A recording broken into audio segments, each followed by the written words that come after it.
10 দিন পর ফুজির পাপা আজ বাড়ি আসবে। বুঝি ঘুমাবে? চলো। না কেন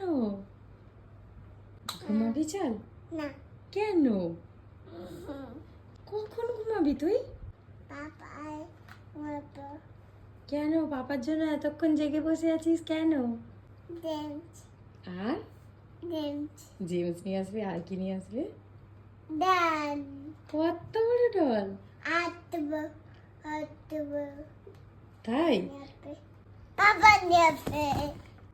আমি তো পাপা কাটাই করছি। পাপা চলে আসবে, চল আমরা পড়াশোনা করবো। চলে। কান হ্যাঁ।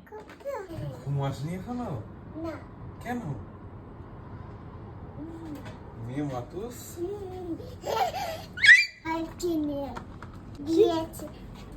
অসীম আসার আগেই ডলটাও পাঠিয়ে দিয়েছিল। ফুজি এত এক্সাইটেড ছিল, খালি পায়ে এই বাইরে চলে যায়। ফুজির পা মুছিয়ে দিচ্ছিলাম, অসীম ডলটা বের করানোর সময় বাপরে এসে ফুজির কি চিৎকার লাফালাফি ওই রাত 12টাতে। ফুজি সারাদিন ওর টেডি আর ডলের সাথে বক বক করতে থাকে। এখন আবার নতুন সঙ্গী পাওয়ার পর ওর সাথেই চলছে বক বক। মা করছে টানটা বানাচ্ছে। কাকে উম্মা করছে? হচ্ছে আজ এই পর্যন্ত, আবার দেখা হবে।